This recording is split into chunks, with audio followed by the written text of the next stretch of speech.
Kristi Noem has spun up a sob story, but there may be more to it than it at first seems. Here's her most recent performance on Fox News. My understanding is, and I'm sad to hear this and read this, that you and your family had to be moved to military housing because of threats against your life and doxing of your home residence. Is that true? Temporarily, I still pay rent at an apartment in Navy Yard, but had to leave there because the media put my address, my apartment, the logistics where the windows were, and details out to the public, and the threats were so much that temporarily I had to stay somewhere else. So again, the Washington Post just this week did it again, and that's really the carelessness and the thoughtlessness and the heartlessness that the media operates in right now. So we're living in times where left and the socialists and Hakeem Jeffries are supporting criminals and illegals and prioritizing them over Americans. And I'll continue to get up every day and fight for President Trump's policies because they put Americans first and our safety first. There's so much more to this, but at the most core level, you should know that it was the conservative Daily Mail who reported on her luxury condo in an exclusive back in April, where they point out that Corey Lewandowski is a frequent visitor, while the point of the Washington Post article was to say that she's living rent-free in a home reserved for the Coast Guard's top admiral. The Post was just pointing out waste, fraud, and abuse, and I thought that was supposed to be a good thing. But I guess not, because the DHS statement said that Noem was so horribly doxxed and targeted that she's no longer able to safely live in her own apartment. But in reality, she's just mad the media pointed out that she's living rent-free in a military official's home that her alleged side piece visits frequently. Noem's credibility is also very much in question. Just like her boss, she's known to correct herself within the exact same minute. We also know that hundreds of thousands of people have left on their own, not utilizing a government program to do so. I've been to, I think, 10 different Central American and South American countries and visited with their presidents, with their foreign ministers, interacted with the Department of State, and over again, I'm hearing that hundreds of thousands of their citizens are coming home voluntarily. They've seen the ads, they've seen the messages on social media that if they go home on their own, they'll get the opportunity to come back to the United States the right way. And so most of these countries as well are setting up programs to welcome their individuals home. They have housing loan programs that they're setting up. They're allowing them to have food assistance for several months. Several of the countries I've recently visited with are training individuals and workers to come home because their economy has a need for those individuals. So sending that message has been extremely helpful in making sure that people know that here we're going to enforce our laws and that there's a right way to come to this country. And you're going to be allowed to do that if you voluntarily leave. Do you have current comprehensive numbers, specific numbers? We can get it for you, but each specific country has given it to us along the way. But I would say we believe over 1 million people have gone home on their own. You know how you can have numbers jump from hundreds of thousands to 1 million that quick? Well, neither was based on anything. Noem wants to credit huge numbers of so-called self-deportations to her ad campaign that's costing the taxpayers $200 million.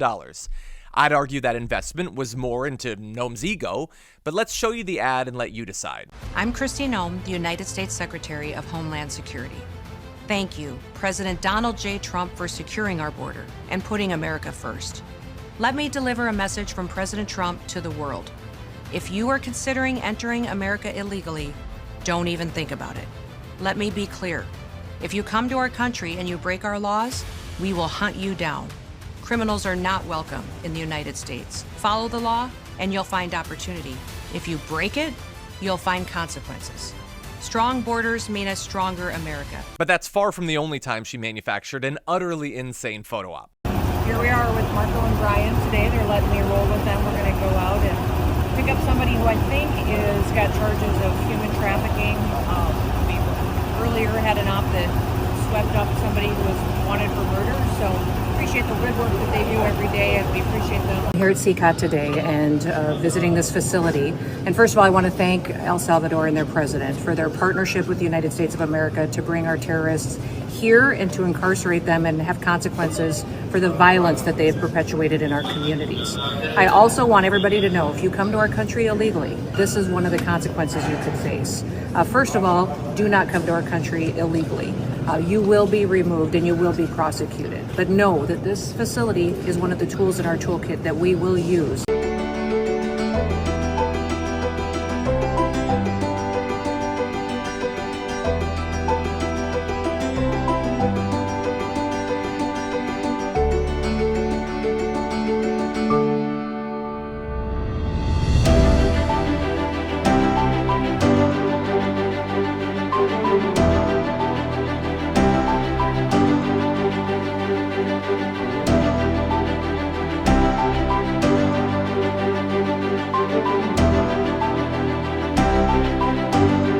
Nobody puts the fashion quite like Kristi Noem, and let me just note that the aforementioned Corey Lewandowski was riding the horses with Noem in Argentina.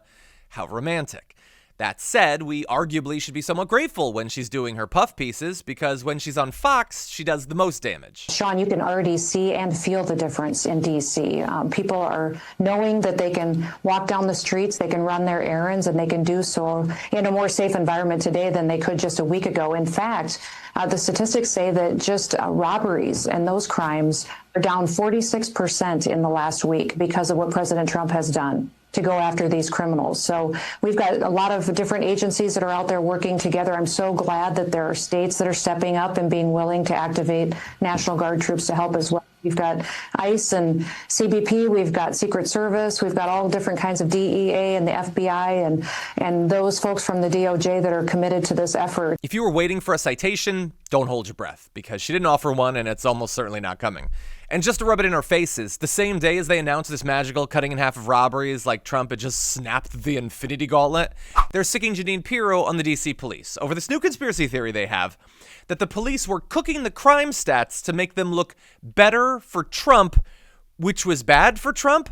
Now, just like future jobs numbers, the veracity of DC's crime statistics comes into question as his political appointees inject themselves into the process. But for all the new shame Noem brings on a daily basis, let us never forget what should be among her lowest moments. According to 4 officials inside FEMA, that federal response may not have been as fast as it might have been. They say that a new rule that any expenditure over $100,000 needed sign-off from Secretary Noem slowed the federal response. These sources tell us that FEMA's deployment of urban search and rescue teams, which are typically deployed in anticipation they might be needed, instead was delayed until Monday, 3 days after the flood. Now, a source also tells us that a request Texas made for FEMA aerial imagery to aid in the search was also delayed, waiting for Secretary Noem's approval.